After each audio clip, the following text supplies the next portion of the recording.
My name is Dr. Julie Wall, and I'm a reader in computer science at the University of East London. My area of interest in terms of research would most definitely be AI, specifically natural language processing, natural language understanding.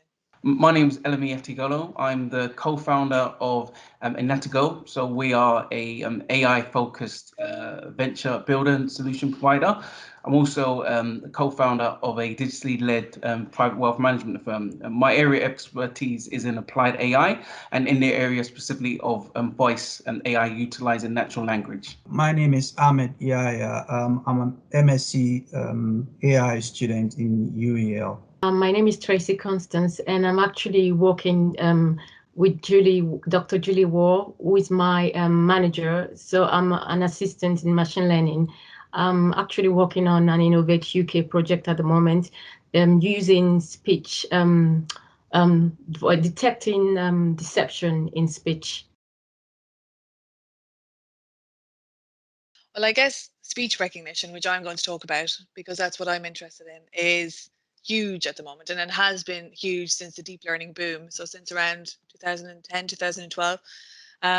Currently, speech recognition is supposed to be on a par with human recognition. If you do a test of speech recognition, a human against an automated model in the right environment, you will get, they will get the same result, which is great. But there are still major issues with speech recognition in noisy environments, when you have reverberation or you have poor quality hardware, recording devices. So the problem is solved to some extent, but there are still huge issues. But why is it helping change the world for good? Well, I guess speech recognition is at a point now where it is very good, and it has become pervasive. People are using speech recognition every day in handheld devices, and those devices are supposed to be used in these types of challenging environments. We use speech recognition pretty much daily now since the pandemic, because all of our meetings are being recorded online, and a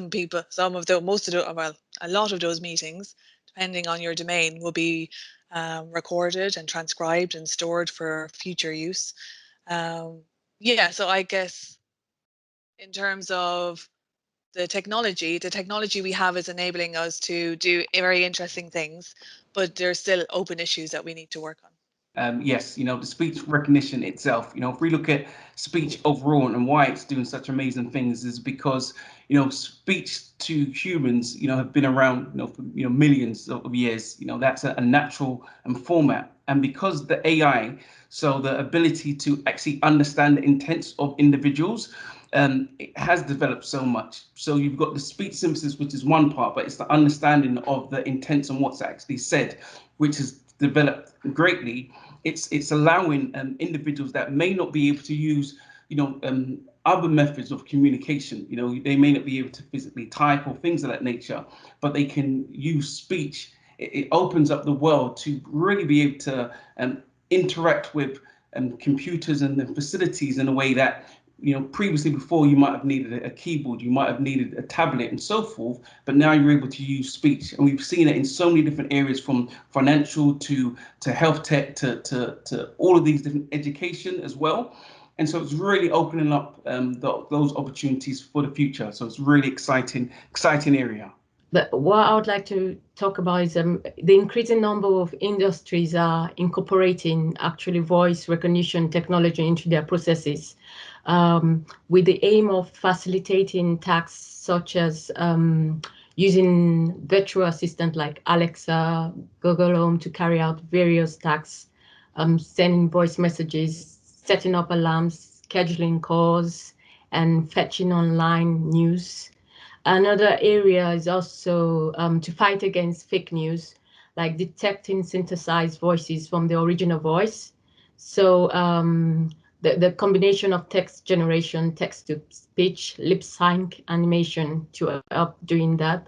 Then there's also, for security reasons, we have voice prints that normally uniquely identify a human being. So speech recognition actually using voice ID systems for authentication in this area.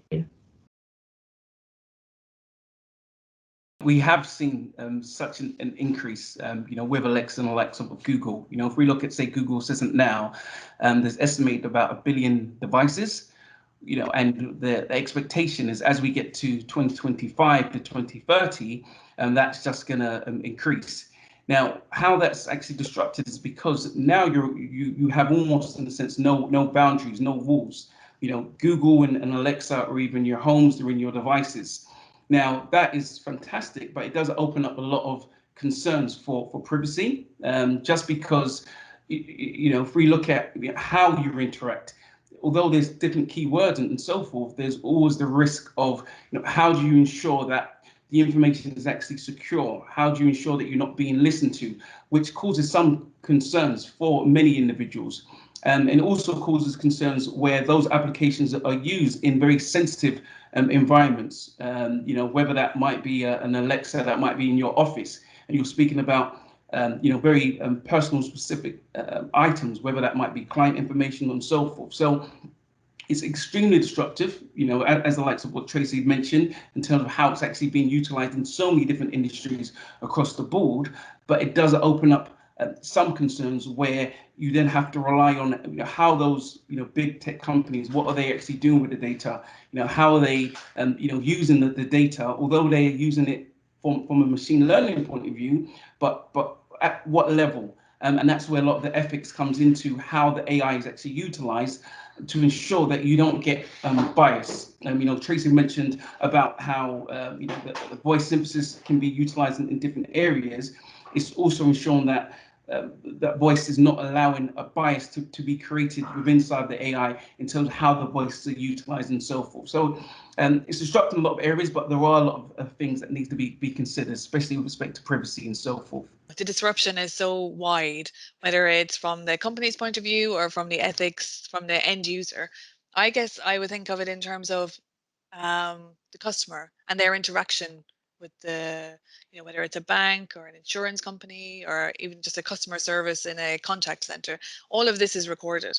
And if you don't have this type of disruptive speech technology, what can you actually do with the recordings? It sits in a silo or on a server and nothing can be done with it. So if you take this disruptive speech technology, it enables companies to really understand what they have and what they can do with that data, for good or for bad. But they can do something with it. They can do something with it now. This is regulated. The government has regulated this, in terms of banks and financial institutions, and everything that they do with a customer, especially over a phone line, has to be recorded. And this is called compliance. And compliance used to be enough. The fact that the data was recorded and was stored somewhere, that was enough. But now it's what is exactly in that data? What was discussed? Is there anything interesting there? And now we need to know that. And that's kind of that big area now of natural language understanding and being able to extract meaning from this type of very unstructured data. It's not a nice spreadsheet anymore. It's not a data set of 10,000 images. It's very unstructured and it's huge. And I think in terms of disruption, that's the new big area, is being able to go from just all of this recordings sitting on a server, but being able to actually make it useful and productive.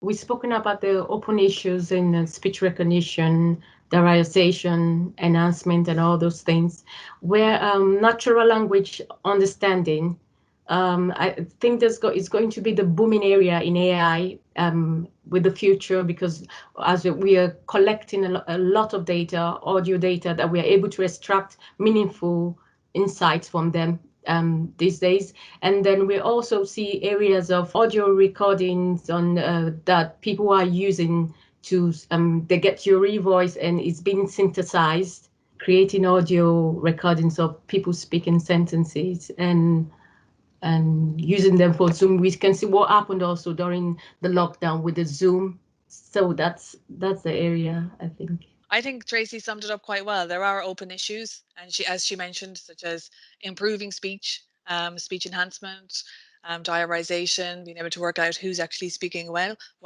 But I think, and Tracy clearly said, natural language understanding, being able to extract meaning from all of these recorded conversations. I think that is the big area.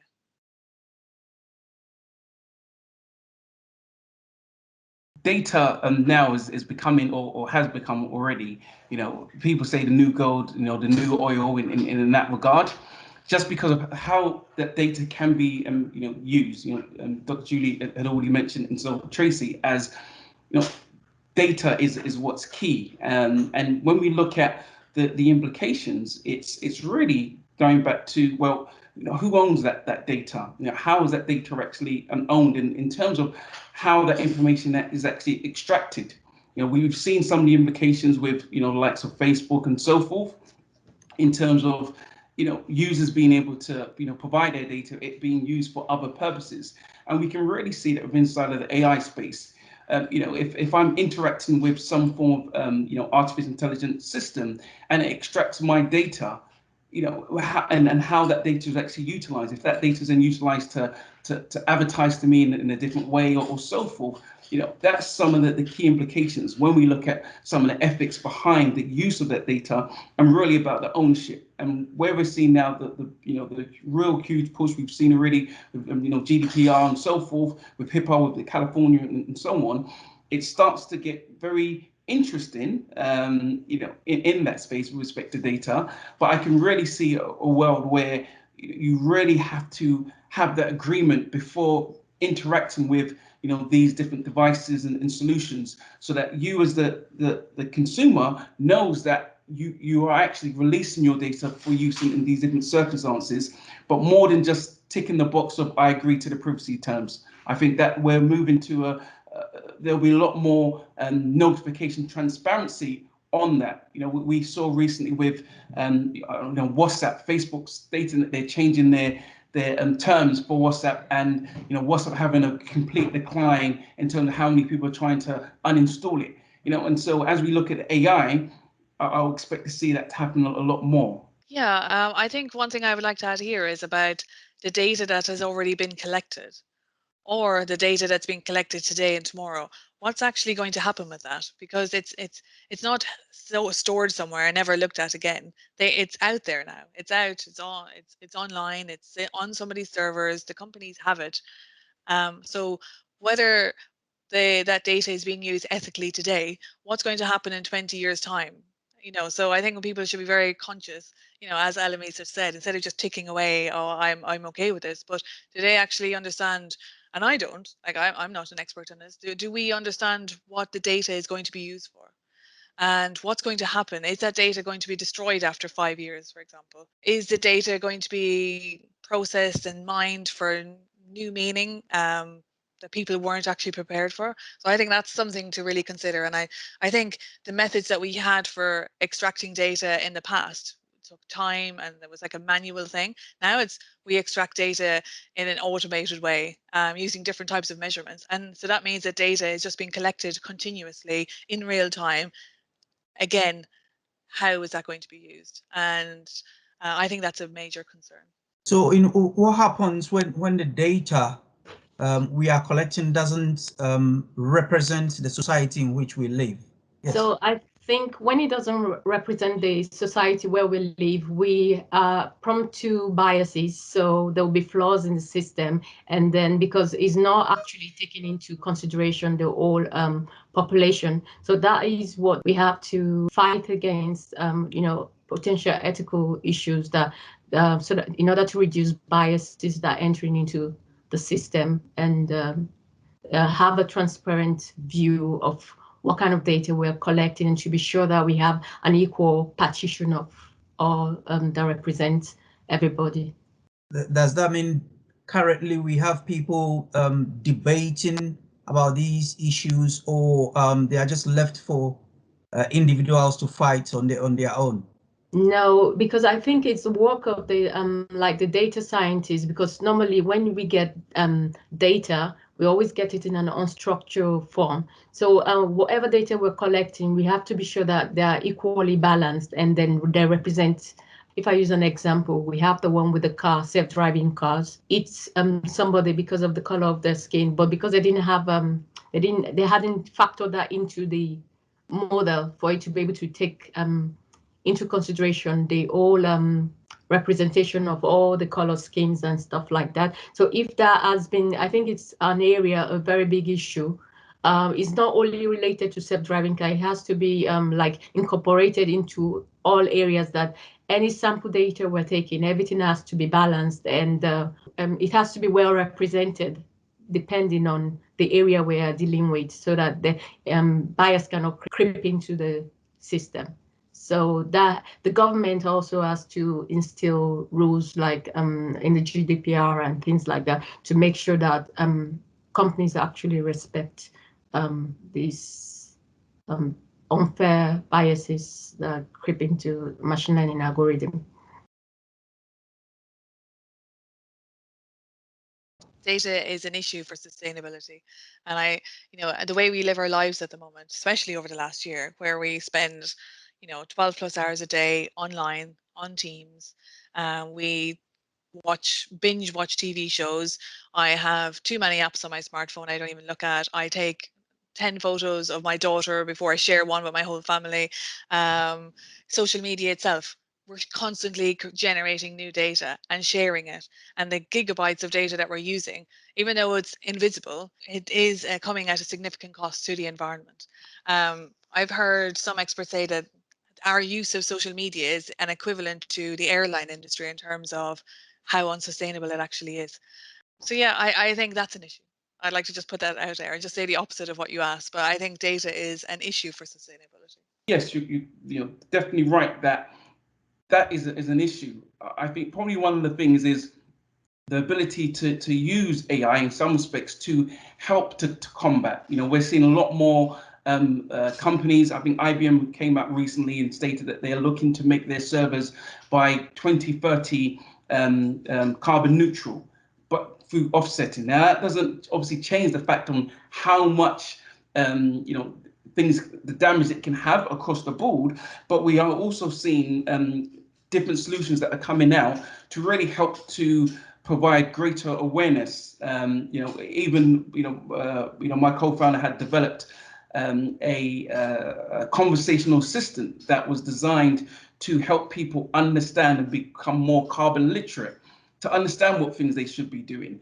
Now, that's obviously collecting a lot of the data, but it's trying to utilize certain tools and solutions that are already out there so that people know, well, actually, I may not have my cup of coffee just because the milk in the cup of coffee creates, it's used from cows, which creates a lot of methane, and that methane as a gas impacts the ozone. So all of those different areas, but definitely the data and how much data is being utilized is a major impact.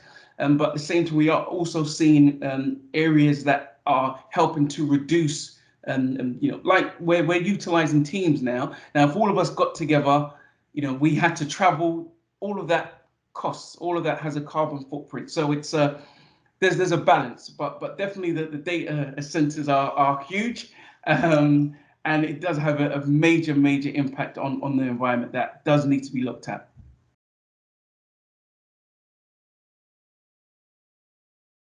Due to this, we've seen robots delivering medications to patients in order to be able to reduce the interaction between the healthcare workers and the patients that are affected. We've been able to see how AI has been used to automate this delivery system. And also there's a Canadian AI platform called the Blue Dot.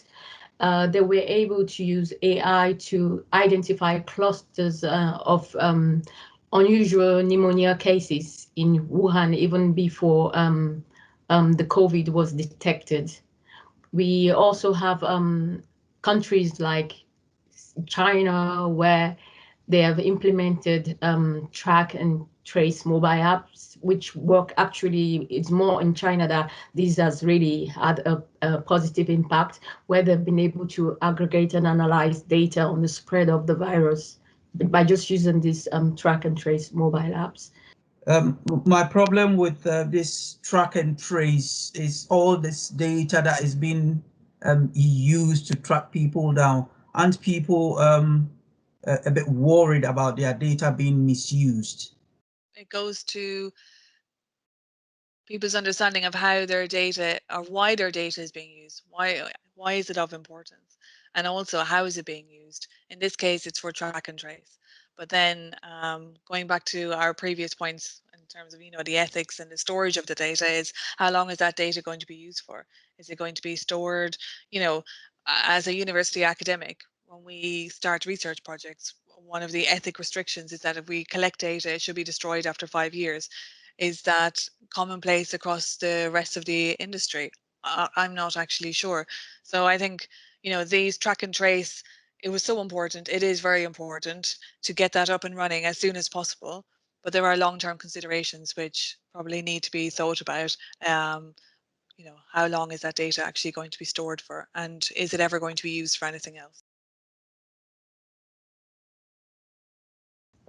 Yeah, when we look at the use of data or even artificial intelligence, in the role of fighting against the pandemic, even going back to aspects of, say, track and trace, that was something that was needed and is needed in that context, because it allows to gather that information, and really that helps to alert people early of different areas that can be quite concerning to them.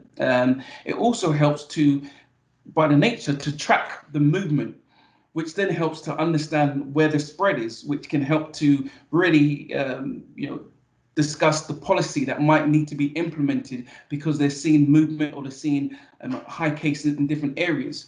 What we've also seen with respect to the use of AI is to be identifying if there are any patterns, because if we look at things like computer vision, the computer vision which is utilized in the medical field to ascertain and understand what might be happening with the body under aspects of COVID and so forth, to see if there are any patterns. Now, for a human to do that, it can be done, but for a machine to do that, it can be done obviously a lot quicker, which then creates and means that they can get to a vaccine or a cure or something of that nature a lot easier, or to understand, are there any patterns in that data that it may take us as humans a long time to discover, where utilizing machine learning, we can find some of those patterns.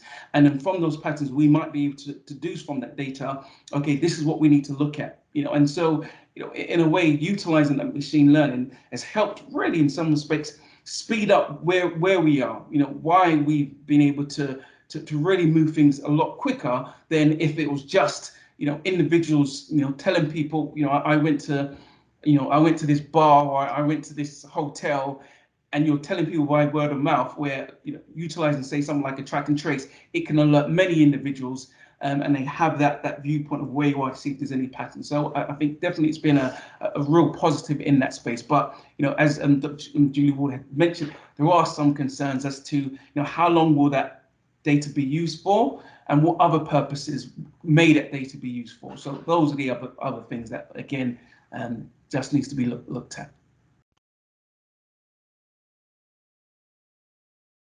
Yeah, explainable AI is a term which is becoming more and more popular, really, especially in the AI industry. But I guess it's a question that you can ask is, can you trust your AI? And then how do you know you can trust your AI? So it's all about, we're making AI traditionally is black box decision making. You don't know how the decision is being made. The data goes in and a decision is made.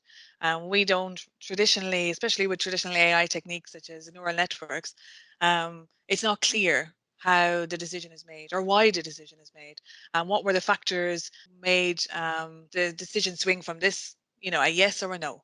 For example, in credit control, what's different about my profile to another person's profile? Why did I get credit or not get credit, etc.? So these are things that we need to know now, because AI is becoming more and more pervasive. It is becoming part of our daily lives in terms of, we're using smartphones, we're interacting with those conversational devices such as Alexas and Siris and all the rest. I think end users want to know why those decisions are being made on their data. And also, I think companies should be making and developing AI which is explainable. And I think it's kind of a two-way thing. As developers, we should be interested in making better AI. The AI that is explainable, that is open, that is transparent, that is interpretable, that somebody is responsible for.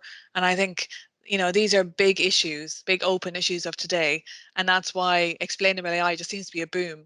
I heard the term about 3 or 4 years ago for the first time, and it just seems to be becoming more and more pervasive. It's a research area in and of itself now. The project myself and Tracy work on, we're trying to develop, as Tracy said, an AI-based system for decision support, which is going to try and determine whether someone's being credible by the way they're speaking. So it's like, kind of what words are they using, but also how are they saying those words? And a key criteria in terms of like GDPR regulation and also for what customers should really expect is that there's an explanation for, like, if we say that somebody is not being credible, that's a serious allegation, and there has to be a clear list of reasons why that decision was made in that way. When we look at the explainable part is, AI generally is that black box position, and that had been fine for many years. You put in an input and you get an output, but because we've now realized that data is really against interpretation, so it's really about how that data is interpreted, and then it's also about, well, how these models, if there are any inherent biases on the development, which then can create those issues. Because if we look at say computer vision, if I use the data set and a car is yellow, every single image of a car is yellow, and I bring in something that might be like a blue car, it may not understand that that is actually a car because of the inherent bias. And so where we get to those decisions, like those aspects of decision trees, or we've seen AI being used in court systems where individuals are determined whether or not they're likely to re-offend based on a set of parameters. Well, what's the explanation behind that? And it's very key and very important that it is transparent, so everybody knows that we remove that black box position away, so we can understand either what data was fed in to actually train the model itself to get that type of output, and what are the parameters that are used, so that we know that there aren't any inherent biases. We've seen that in, if we look at those digital assistants, whether that's Siri or Alexa or Google, often a lot of those assistants were based or classified almost as women. But you looked at the terminologies and some of the references that were used, you could just assume, well, it probably had to be a man that did that, because some of it was very sexist in some ways, and there were a lot of biases in what was said.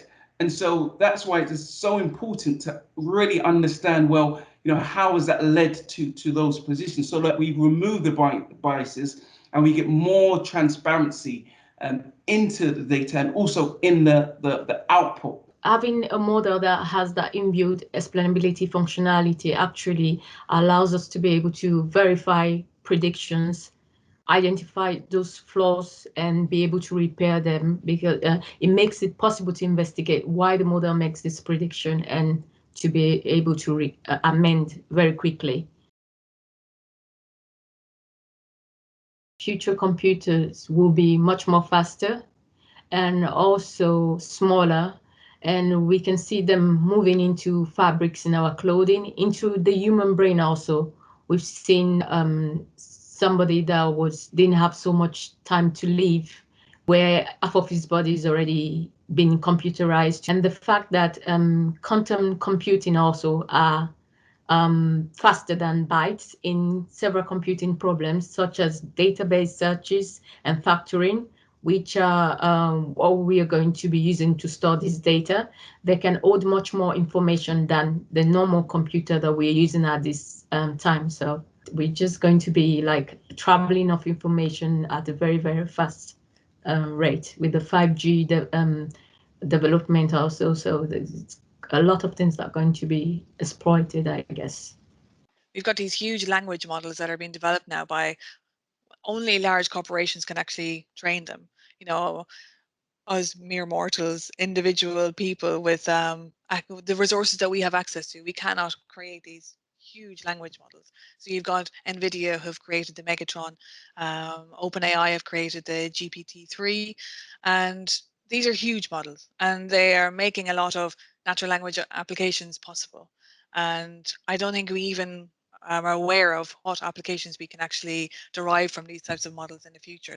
Yes, the speed and development that we are seeing, now in the last, say, 5 to 10 years, the ability now that we can actually harness machine learning, we can harness AI, some of the exciting areas of, computer vision and natural language, that is going to really create areas that we've not even really thought about.